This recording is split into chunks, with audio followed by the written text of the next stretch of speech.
Welcome to Kole Math Lab. Today we are looking at linear equation involving one or two variables. But today we are considering the one variables today. Okay, so let's consider the following few words here.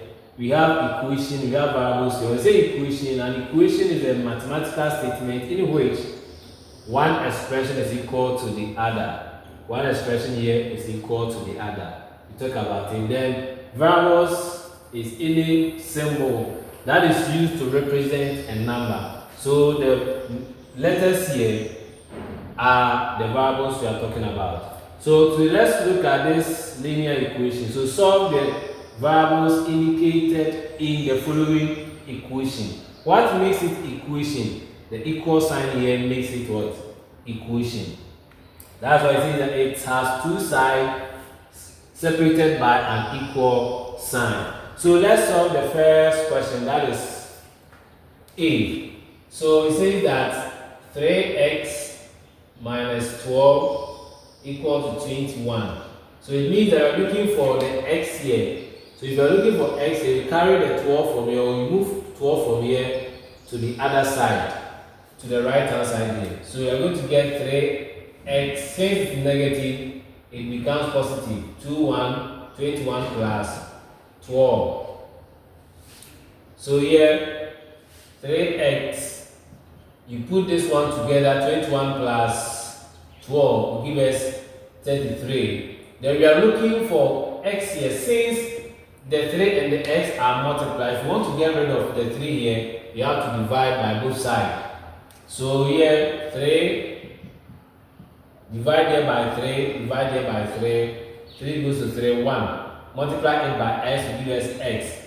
And then 3 goes to 33 will give us 11. So the final answer here is 11. So when you substitute 11,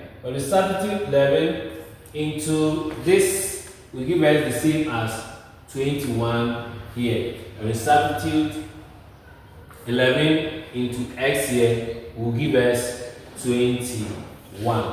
Okay, so let's solve. So the B2, we have 5 minus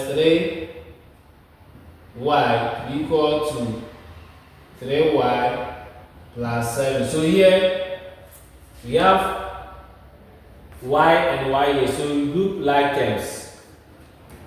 So since this one is a negative, let's move it to this side so that it becomes positive. Very simple for us. Then we carry the 7 from here to this side.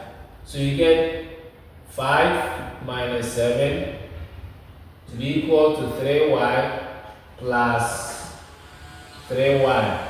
So this one will give us negative 2 to be equal to, when we solve this one, will give us 6y. So since we are looking for y, we divide both sides by 6.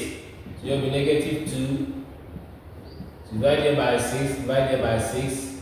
So you're going to get y to be equal to 2 goes to 8, 7, 1 goes to 6, 3. So you get negative 1 on 3. So y is negative 1 on 3.